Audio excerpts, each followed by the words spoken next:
pengarah drama kita bernama Rashid Sibe ada meluahkan perasaannya. Ayo kita cemar dengan tekan satu button subscribe. Thank you my subscriber, I love you. Berjumpa saya lagi, Mr. Don. Okey, kita hari ni nak bincangkan isu yang saya baru tertengok dalam 2-3 hari semalam, di mana pengarah drama kita bernama Rashid Sibe ada meluahkan perasaannya kerana apa?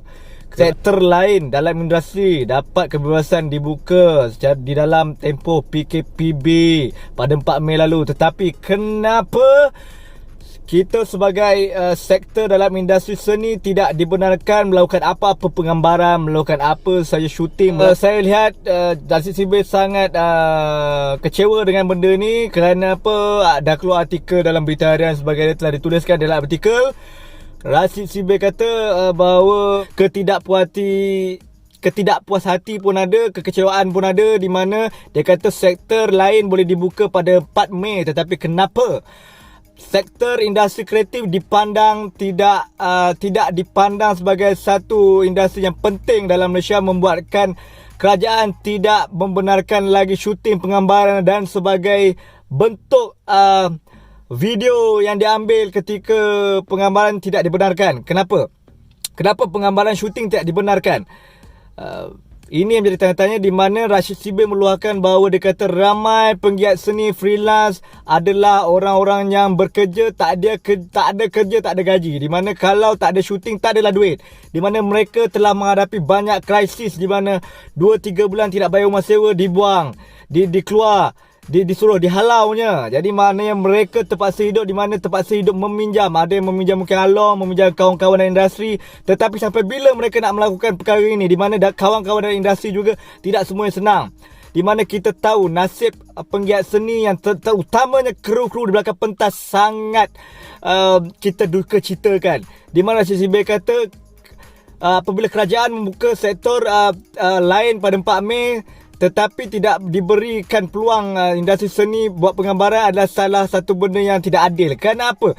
Bila kita buka sektor-sektor lain seperti shopping mall dah boleh pergi, dan ada beberapa sektor lain yang kita boleh kunjungi, di mana lagi ada kontak rapat dengan orang luar. Berbanding dengan syuting di mana orang-orang yang ada dalam syuting telah pun dikenal pasti, di mana kru-kru ini telah ada nama, datanya. Jadi lebih senang untuk kita kenal jika mereka ini ada simptom-simptom COVID-19. Jadi kenapa penggambaran kru-kru tidak dibenarkan untuk syuting, sedangkan mereka lebih senang mematuhi SOP penjarakan sosial dan lain-lain. Di mana Rashid Sibe juga kata, dia kata kita juga boleh mengikut SOP, di mana kita boleh hadkan kru selama berapa orang dalam tempoh syuting. Jadi tidak ada masalah untuk buat penggambaran dan mematuhi SOP. Di mana penjarakan ketika scene juga Rashid Sibe kata dia boleh buat. Di mana scene pukul, scene pegang, scene apa, kita boleh buat trick shot, di mana tidak nampak, tidak melakukan pun benda itu. Jadi kita boleh buat benda tu lebih kreatif dan lebih kerana di drama pun Rashid Sibe kata dah melakukan perkara ini. Jadi tidak ada masalah jika kerajaan risaukan tentang pematuhan SOP ini. Jadi saya tengok ada rata-rata yang menyokong, ada rata-rata netizen yang kata kena berhati-hati ketika syuting dan sebagainya. Sebab ada yang ikut, nanti akan ada juga yang tak ikut. Biasalah macam rakyat Malaysia, ada yang patuh, ada yang tak patuh. Sama je kita rakyat Malaysia. Tetapi kalau tak dipatuh dengan betul, kita takut wujudnya kluster syuting, kluster penggambaran, kluster filem. Itu yang kita tak nak. Jadi saya harap kalau betul dibenarkan seperti mana Datuk Ismail Sabri kata, lepas raya kemungkinan akan dibenarkan syuting secara berkala. So kita harap kalau dapat syuting, kita kena buat dengan betul-betul berhati-hati. Kurangkan kru, di mana Rashid Sibe kata mungkin 20 orang. SOP penjarakan sosial, tidak ada pegang-pegang, tidak ada apa. Kita tahu kru-kru yang datang tu datangnya ada kerana kita tahu kru-kru kita tidak ada kontak dengan orang luar. Itu kena pastikan. Jangan Rashid Sibe saja yang syuting bagus seperti itu, nanti yang production lain di Malaysia tak ikut. Itu bahaya. Kita kena sama-sama tolong menolong. Dan saya harap kita kena tahu bahawa KKM kata mungkin varian akan hidup dalam komuniti selama 1 tahun. Jadi kita kena berhati-hati. Kalau kita nak syuting, kena betul-betul syuting ikut SOP. Kalau tak, muncul kluster filem, kluster penggambaran, bahaya.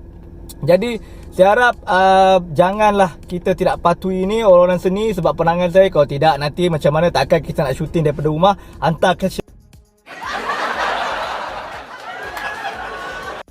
itu semua pandangan saya tentang dalam industri. So saya harap semua orang dalam produksi tempatan ni boleh patuh lah di mana Rashid Sibil kata. Sebab Rashid Sibil ni pengalaman dan dia sangat tenang dan sangat bagus lah bila dia beri pendapat. Di mana dalam Extra Wani pun ada bagi pendapat juga hari tu yang dia kata tentang industri diorang makan. Ada kerja, ada gaji, tak ada kerja, tak ada gaji. Kena ingat tu, ada projek TV bagi, ada job crew. Ada projek syarikat korporat bagi untuk pemasaran ke syuting ke apa, diorang ada job, diorang freelance. Kalau tak ada job, kalau tak ada penggambaran dan sebagainya, diorang nak makan apa.